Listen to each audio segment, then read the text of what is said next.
Bismillahirrahmanirrahiim kulanti wacan wanaagsan khiyaarta wadeega daawanaysa ku soo dhawaada wararkii caalamka kuwoodii ugu dambeeyay oo hadahan oo kale ka daawataan page-kan muuqaal wareedkan oo ah mid gaar ah waxaan ku eegi doonaa hadduu eebaydmeyntu muuqaal ku soconayo idinkuna aad ku maqli doontaan macluumaad ku saabsan sirdoonka Yuhuudda Israa'iil oo sheegay Mareykanka iyo Yuhuudda Israa'iil inay ku guuldareysteen inay burburiyaan nukleerka Jamhuuriyadda Islaamiga ee Iiraan iyagoo sheegay inuu weligii sidii uu ahaa ilaa imika inuu yahay halka aad iga daawanaysaan waa page-ka wariye wacne aynu ku bilownay saaxiibayaasad muuqaalka hordhiciisaba aad ku maqlayseen sargaal sare oo ka tirsan sirdoonka Israa'iil ayaa sheegay in mashruuca nukleerka Iiraan uu weli yahay sidii uu ahaa inkasta oo Israa'iil iyo Mareykanku ay weeraro ku qaadeen xarumo muhiim ah oo ku yaala Jamhuuriyadda Islaamiga Iiraan Tamir Hayman nin lagu magacaabo ah hogaamiyaha fulinta macadka daraasaadka amniga qaranka ee Yuhuudda Israa'iil ayaa sheegay in dagaalkii 12 maalmood soconayay ee Yuhuudda Israa'iil iyo Mareykanku ay ku qaadeen bishii June 2025 oo gaaray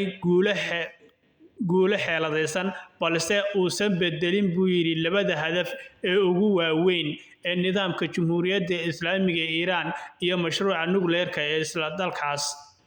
Ayman ayaa xil sare ka hayay sirdoonka militariga Yuhuudda Israa'iil intii lagu guda jiray bishii la soo dhaafay ee dagaalka Mareykanka iyo Yuhuudda Israa'iil ay Jamhuuriyadda Islaamiga ee Iiraan ku qaadeen faahfaahinta uu ku sheegay warqad siyaasadeed oo uu xadii daawacay macadka hogaamiyaha sida oo markii hore ay qortay jasiiradda lagu magacaabo Harshet waxa kale oo uu sheegay sargaalkaas sare ee Yuhuudda Israa'iil ka tirsan ayaa haddana uu sii sheegay sawirkiisa wata intii dagaalku uu socday wiil ee Mareykanka ayaa markii hore duqeeyay wiiri dhulka Iiraan isaga oo waxyeelo gaarsiiyay 3 xarumood oo nukleer ah hase yeeshee Ayman wuxuu sheegay in Dahraan ay bilowday soo kabasho degdega isagoo tusaale u soo qaatay dib u hawlgelinta xarun cusub oo loo yaqaan Fardow dhismaha degdeg ah oo xarun cusub oo iyadana jirta oo loo yaqaan Big Sed Mountain taasi oo uu sheegay in ay difaac adag u noqotay duqeynta cirka ee Mareykanka iyo Israa'iil inay ka difaacdo xaruntaas ayaa lagu sheegay mid ku taala meel dhulka hoostiisa u dhow xarunta nukleerka ee Natanz ee caanka ee Jamhuuriyadda Islaamiga Iiraan ay lahayd Ayman ayaa sidoo kale wuxuu sheegay in Iiraan ay suurtagal tahay wiir ama ayba suurtagalba tahayba ku dhawaad 125 gantaal oo balaastiga inay soo saarto bishii isla markaana ay haysato wiiri 2500 oo gantaal markii uu dagaalku bilaabanayay sanadkii hore wuxuu intaasi ku daray in Iiraan hogaamiyaha waaye soo kale wuxuu sheegay in Iiraan ay hogaamisay dib u soo kabashada Xisbullah ee Lubnaan kadib markii khasaare xoogan kooxda ay la soo gaarsiiyay wiiri dagaalkii ay la gashay Yuhuudda Israa'iil